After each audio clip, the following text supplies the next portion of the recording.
Sana patuloy ang inyong pagmamahalan. Huwag kayong maniniwala doon sa mga sabi-sabilaan. Halimbawa, kung kayo man may problema, lumapit kayo sa aming mga magulang, mga ninang at mga tiyahin. Huwag niyong palalalain, tapusin na agad. Ngayon, ang hinihiling ko lang sa inyong dalawa, magtiwala kayo sa isa't isa. Pag kayo may tiwala sa isa't isa, tatagal kayo. Gawin niyong matibay ang inyong pagsasama. At ako'y natutuwa sa inyong dalawa. Kahit nung sa bahay pa, lagi niyo akong inaalala. Hindi kayo katulad ng iba. Minsan ako nga, nasa kabal na, sabihin niyo, Ama, hindi pa kayo natutulog. Ay alauna na ng madaling araw. Noon nga, hindi ko nga napansin, nakala ko maaga pa. Kaya diyan ako'y nagpapasalamat sa iyo.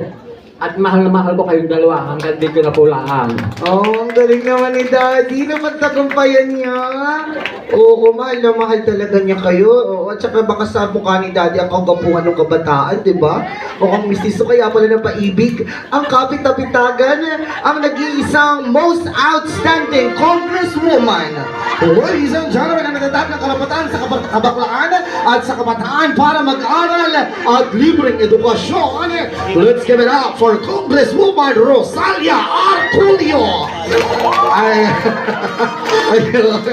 hello. Oh, kahit anong gawin ko talagang passionate, iiyak ka talaga. Oo, gayahin natin si Daddy, ang galing magsalita, di ba? Okay. Salita ng kasi.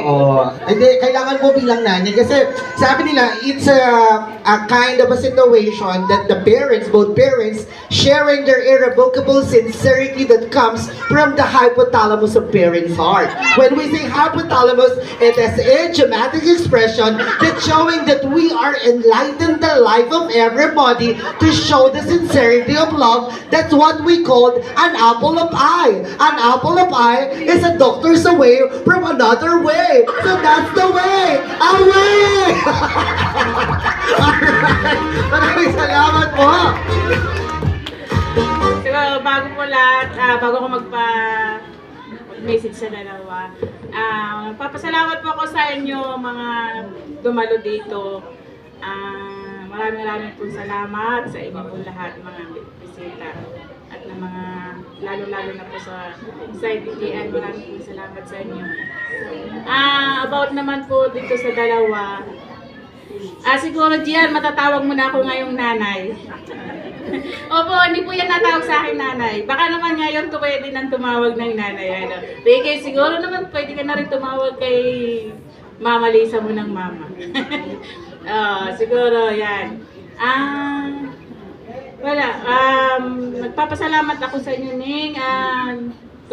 Ricky, pagpatuloy niyo lang yung kabaitan niyo, yung pag-unawa niyo. Kung may problema kayo, huwag kayong agad diyan. Halimbawa, hindi kayo nakakaintindihan. Agad sa baluta, uuwi ng Batangas. Huwag ganun. Ikaw naman, Ricky, pagka papabaya mo si Dian na ganito, so wag kailangan bago kayo matapos yung araw na yon, tapusin nyo na muna yung hindi naman kasi normal naman kasi hindi magkakaroon ng hindi pagkakaintindihan, so bago matapos yung araw na yon, sana tapusin nyo rin yung inyong hindi pagkakaintindihan para maging maganda ang inyong pagsasama at maging mabait kayo sa lahat. Ako'y nagpapasalamat din sa inyong dalawa kasi supportive kayo sa amin ni Nika, sa amin ni ama mo, kayong dalawa. So, pagpatuloy nyo lang, kabaitan nyo sa amin. At wala na akong, ayoko nang umiyak kasi kasi, basta, mahal na mahal ko kayong dalawa at wala na akong mahihiling pa. So, super proud na proud ako sa inyong dalawa, sa mga anak ko, sa inyo. Ayun, balakpakan naman natin, Congresswoman. God bless you, Mami. I love you more.